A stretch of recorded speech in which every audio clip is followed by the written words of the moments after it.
Hello BookTube, welcome to Lizzie Faye Loves Books. I'm Elizabeth, and today's video is going to be another list from my Project 17 and 17 challenge. I've been focusing up to this point primarily on the series that I'm reading this year because I deemed this year the year of the series for myself, and so I've been reading mostly series, and those are the majority of the videos that I have done so far regarding this project. But I'm going to have at least two different lists of 17 standalone fiction books. This video I'm going to show you the print books that I'm going to read. The top 17 books that I actually have to read that I either don't have or cannot get access to the audio, if there even is an audio, for these books. Now I'm going to have another list of 17 audio standalones that are fiction books. So those will be in a separate video. But for now, I have a list of 17 books. Now 12 of these are from my own shelves. I wish I could get an audio for quite a few of these, but I can't. It either doesn't exist or I can't get it free through the library on a CD or through Hoopla or Overdrive or anything like that. And so I'm going to read them. And then 3 of them are library books. Of those 3, 2 of them are book club books. One of those I thought I had a copy of and I don't. And then the last 2 are ebooks. People don't consider those print books, but I put them in this video because I don't have those stories on audio.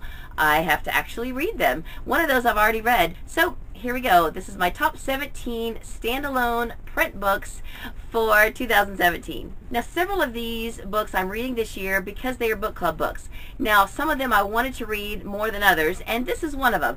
I actually suggested this for our library book club because I really wanted to read it, and when I described it, it sounded like something that everyone else wanted to read too, so they agreed to it. This is The Kitchen House by Kathleen Grissom. I think when I mentioned this earlier in the year, somebody said they might want to buddy read this. I'm not sure who it was. So if you would like to buddy read this with me at some point this year, then let me know. I need to read this for book club by either October or November. So I need to get it read by or before October.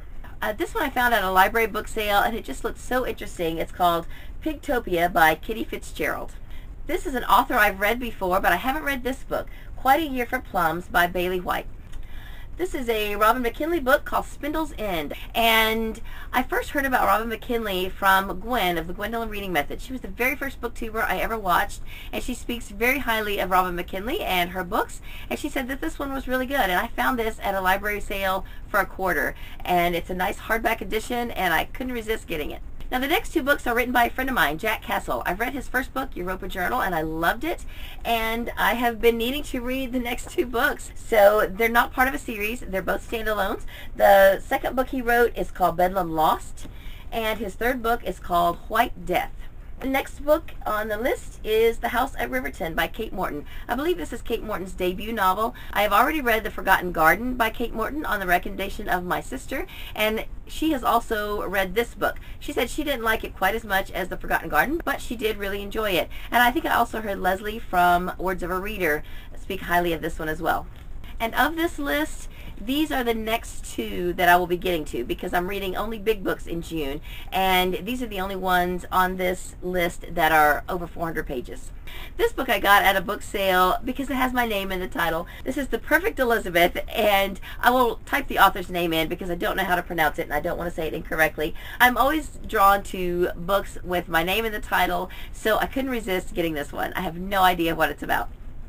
This one I pulled off my daughter's shelf, so I guess technically I don't own this one. It's Katie's book. She read this, I think, last summer, and this was also highly recommended by our children's librarian at our public library, so I have been wanting to read it. It is Since You've Been Gone by Morgan Matson.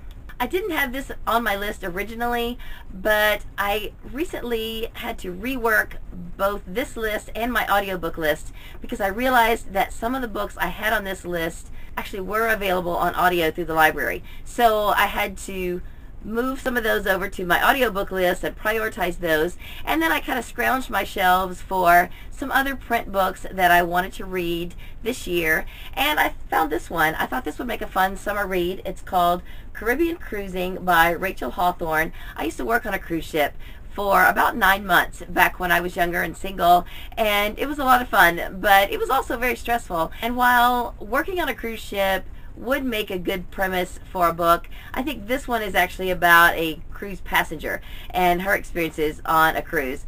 But either way, it sounds like it would be a fun read and very appropriate for the summer.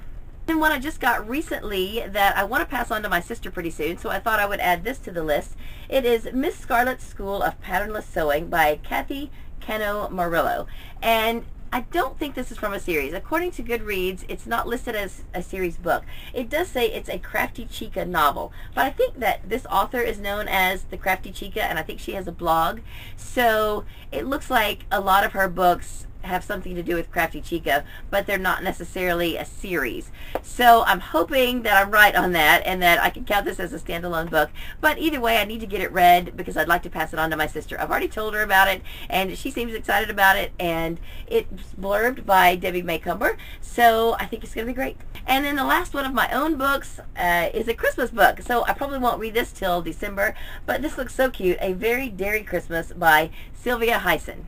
Alright, now the 3 library books.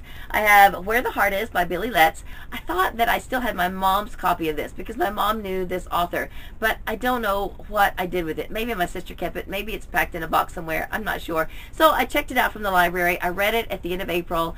I actually, on the day I'm filming this, is book club in just a few minutes. So we're going to be discussing this book today, and I had already read it several years ago, but I have reread it and it's just as good as it was when I read it the first time, if not better. So I'm excited that I had the motivation to read this book again.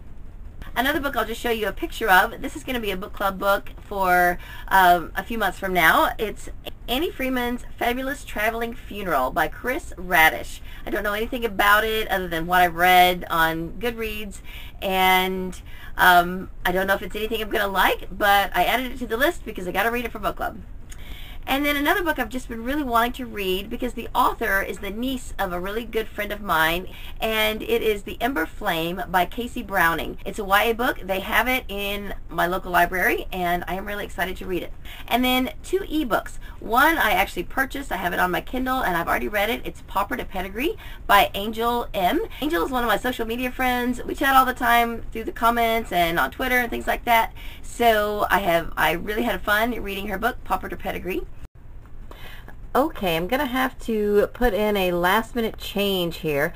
While I was editing this video, I discovered that one of the ebooks that I had on this list is in fact now available on audio through my library. So I'm moving that book to my audio list, and I went back to my shelves and decided to pick a small Christmas book to add to my print book list. This is Christmas Vows, $5 Extra by Lori Copeland. I've really become a big fan of Lori Copeland over the past couple of years, and I decided this would be a good addition to my December reading list. So this is my 17th print book that I am reading in 2017. So those are my top 17 standalone fiction books that I'm reading in print for 2017. I'll have another video following this one of the top 17 standalone books on audio that I am listening to during 2017. So that's all I have for this video. I hope you're having a great day. Read a good book, and God bless you.